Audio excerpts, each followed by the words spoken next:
नमस्ते दोस्तों, आपका हमारे चैनल बिग पावर पीपल पे बहुत बहुत स्वागत है। आज हम बात करने जा रहे हैं हमारे भारत देश के महान क्रांतिकारी डॉक्टर श्यामा प्रसाद मुखर्जी के बारे में। वीडियो स्किप मत करना, इसे पूरा जरूर देखना। तो दोस्तों शुरू करते हैं बिना किसी देरी के। श्यामा प्रसाद मुखर्जी का भारतीय राजनीति से गहरा नाता हुआ करता था और इन्हें इनकी अलग विचारधारा के लिए जाना जाता था। इन्होंने हमेशा से ही हिंदुत्व की रक्षा करने के लिए अपनी आवाज़ उठाई थी और इन्होंने अनुच्छेद 370 का काफ़ी विरोध भी किया था। श्यामा प्रसाद मुखर्जी के परिवार के बारे में जानकारी। इनके पिताजी का नाम आशुतोष मुखर्जी था। इनकी माताजी का नाम जोगमाया देवी मुखर्जी था। इनके दादाजी का नाम गंगा प्रसाद मुखर्जी था। इनके एक भाई का नाम उमा प्रसाद और दूसरे का राम प्रसाद मुखर्जी था, जो कलकत्ता के उच्च न्यायालय में न्यायाधीश हुआ करते थे। इनकी 3 बहनें थीं। बहनों का नाम कमला, अमला और रामला था। श्यामा प्रसाद मुखर्जी की पत्नी का नाम सुधा देवी था और इन दोनों का विवाह 16 अप्रैल सन 1922 में हुआ था। इन दोनों के कुल 5 बच्चे थे, जिनमें से इनके एक बच्चे की मृत्यु डिप्थीरिया के कारण हो गई थी, जिसके बाद इनके कुल 4 बच्चे रह गए थे, जिनमें से इनके 2 बेटे और 2 बेटियां थीं। बेटों का नाम अनुतोष और देबातोष था। बेटियों का नाम सबिता और आरती था। श्यामा प्रसाद मुखर्जी की पत्नी का निधन सन 1934 में गंभीर बीमारी से हो गया था, जिसके बाद इनके बच्चों की देखभाल इनकी पत्नी की बहन के द्वारा की गई थी। उनकी नातिन का नाम कमला सिन्हा था। श्यामा प्रसाद मुखर्जी का जन्म और परिवार। श्यामा प्रसाद मुखर्जी का नाता एक बंगाली परिवार से था और इनका जन्म कलकत्ता में हुआ था। इनके परिवार में काफ़ी विद्वान लोग हुआ करते थे और इनके पिता आशुतोष मुखर्जी कलकत्ता हाईकोर्ट में जज के रूप में कार्य किया करते थे और साथ में ही वो कलकत्ता विश्वविद्यालय के कुलगुरु भी हुआ करते थे। श्यामा प्रसाद मुखर्जी की शिक्षा और वकालत का करियर। इन्होंने भवानीपुर मित्रा संस्थान से अपनी आरंभिक शिक्षा हासिल की थी और ये पढ़ाई में काफ़ी तेज हुआ करते थे, जिसके चलते ये अपनी अध्यापकों के लोकप्रिय छात्रों में से एक हुआ करते थे।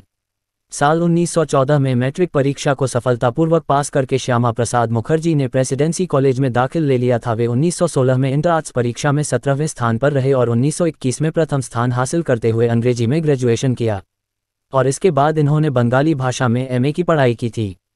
एमए की पढ़ाई पूरी करने के बाद इन्होंने वकालत की पढ़ाई करने का फैसला लिया था और डॉक्टर मुखर्जी साल 1924 में कलकत्ता उच्च न्यायालय में एक वकील के रूप में दाखिला लिया था और इसी वर्ष ही इनके पिता की मृत्यु हो गई। वकालत के विषय में इन्होंने स्नातक की डिग्री सन 1924 में हासिल की। वकालत की शिक्षा हासिल करने के बाद इन्होंने कलकत्ता उच्च न्यायालय में वकील के तौर पर कार्य करना शुरू कर दिया था।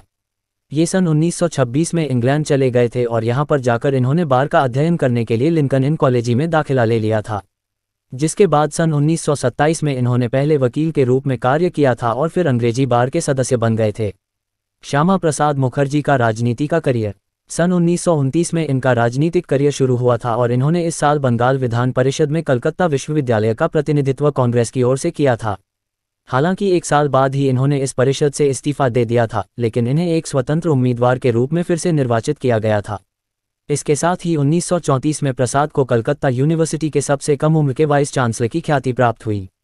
वे एक क्वालिफाइड बैरिस्टर थे जिसे शिक्षा के प्रति जुनून था। सन 1939 में ये हिंदू महासभा से जुड़ गए थे और इसी साल इन्हें इस महासभा का कार्यवाहक अध्यक्ष बनाया गया था। भारत के स्वतंत्रता के बाद आज़ाद भारत के पहले इंडस्ट्री और सप्लाई मिनिस्टर थे। श्यामा प्रसाद मुखर्जी इंडियन नेशनल कांग्रेस से जुड़े थे, लेकिन सरकार द्वारा लिए गए कुछ निर्णय के विरोध में इन्होंने कैबिनेट से इस्तीफा दे दिया था। कांग्रेस से इस्तीफा, भारतीय जनसंघ पार्टी का निर्माण। मुखर्जी ने 1946 में बंगाल के विभाजन की मांग की ताकि मुस्लिम बहुल पूर्वी पाकिस्तान में इसके हिंदू बहुल क्षेत्रों को शामिल करने से रोका जा सके। 15 अप्रैल 1947 को तारकेश्वर में महासभा द्वारा आयोजित एक बैठक में उन्हें बंगाल के विभाजन को सुनिश्चित करने के लिए कदम उठाने के लिए ऑथराइज्ड किया गया। तत्कालीन कांग्रेसी प्रधानमंत्री से विचार के टकराव के बाद श्यामा प्रसाद मुखर्जी ने आरएसएस से जुड़े श्री गोलवलकर गुरुजी के परामर्श करने के बाद 21 अक्टूबर 1951 में भारतीय जनसंघ बीजेएस पार्टी का गठन किया था।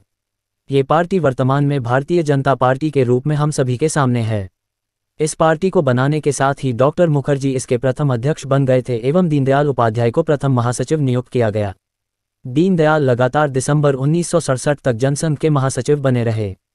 उनकी कार्यक्षमता, खुफिया गतिविधियों और परिपूर्णता के गुणों से प्रभावित होकर डॉक्टर श्यामा प्रसाद मुखर्जी उनके लिए गर्व से सम्मानपूर्वक कहते थे कि यदि मेरे पास 2 दीनदयाल हों तो मैं भारत का राजनीतिक चेहरा बदल सकता हूं। साल 1952 में इनकी पार्टी ने लोकसभा के चुनावों में भाग लिया था।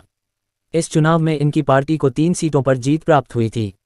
श्यामा प्रसाद मुखर्जी के जीवन से जुड़ी अन्य जानकारी। मात्र 33 वर्ष की उम्र में ये कलकत्ता विश्वविद्यालय के कुलगुरु बने गए थे और इनसे पहले कोई भी व्यक्ति इस आयु में इस विश्वविद्यालय का कुलगुरु नहीं बना था। इन्होंने भारत छोड़ो आंदोलन का विरोध किया था और इस आंदोलन के विरोध में एक पत्र बंगाल के गवर्नर सर जॉन हर्बर्ट को भी लिखा था।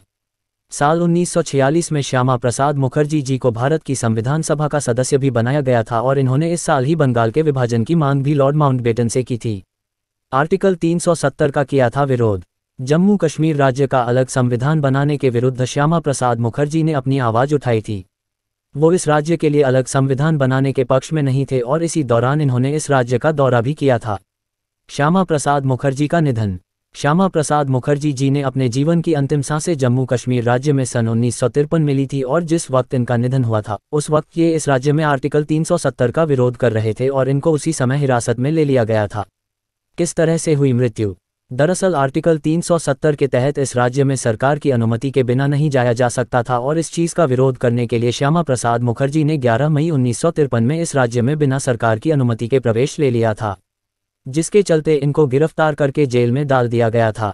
हालांकि कुछ समय बाद मुखर्जी और उनके साथ गिरफ्तार किए गए 2 लोगों को एक कॉटेज में पुलिस द्वारा रखा गया था और इसी दौरान इनकी तबीयत खराब हो गई थी। वहीं तबीयत ज़्यादा खराब होने के बाद इन्हें 22 जून को अस्पताल में भी भर्ती करवाया गया था, जहां पर इनको हार्ट अटैक होने की बात कही गई थी और एक दिन बाद ही इनकी मौत भी हो गई थी। हालांकि कहा जाता है कि इनकी मौत की वजह कोई और थी और इनकी मौत रहस्यमय परिस्थितियों में हो गई थी। श्यामा प्रसाद मुखर्जी के मौत से जुड़े विवाद। इनकी मृत्यु के बाद इनकी मां ने उस वक्त के प्रधानमंत्री जवाहरलाल नेहरू से इनकी मौत की जांच करवाने को कहा था, लेकिन नेहरू जी ने इनकी मौत की जांच करवाने से मना कर दिया था। वहीं साल 2004 में अटल बिहारी वाजपेयी ने इनकी मौत को साजिश करार दिया था और कहा था कि इनकी हत्या हुई है। जिस वक्त इनकी मृत्यु हुई थी उस वक्त इनकी मां ने कहा था कि मुझे लगता है कि मेरे बेटे की मौत का नुकसान भारत माता का नुकसान है। श्यामा प्रसाद मुखर्जी की विरासत। साल 1969 में इनकी याद में दिल्ली में श्यामा प्रसाद मुखर्जी कॉलेज को स्थापित किया गया था और ये दिल्ली का काफ़ी प्रसिद्ध कॉलेज है। इनके नाम पर दिल्ली के एक मार्ग का नाम भी रखा गया था, जिसका नाम श्यामा प्रसाद मुखर्जी मार्ग है। इसके अलावा अहमदाबाद और कोलकाता में भी इनके नाम पर कई मार्ग हैं। साल 2017 में मध्य प्रदेश राज्य के कोलार नगर का नाम श्यामा प्रसाद मुखर्जी नगर के रूप में बदल दिया गया था। इसके अलावा श्यामा प्रसाद मुखर्जी के नाम पर कई योजनाएं भी सरकार द्वारा चलाई गई हैं। निष्कर्ष। श्यामा प्रसाद मुखर्जी अपने विचारों को बिना किसी डर के प्रकट करते थे और इन्होंने हमेशा ही उन चीज़ों के खिलाफ अपनी आवाज़ उठाई थी जो इनको देश की भलाई के विरुद्ध लगती थी, और लोगों तक अपनी बात पहुंचाने के लिए ही इन्होंने भारतीय जनसंघ पार्टी का गठन किया था। तो ये थी डॉक्टर श्यामा प्रसाद मुखर्जी की संघर्ष भरी कहानी। वीडियो देखने के लिए थैंक्स। अगर आपको वीडियो अच्छी लगी हो तो सब्सक्राइब करके हमें सपोर्ट करें और कमेंट करें। इसी तरह हम आपके लिए इन्फॉर्मेटिव वीडियोस लाते रहेंगे।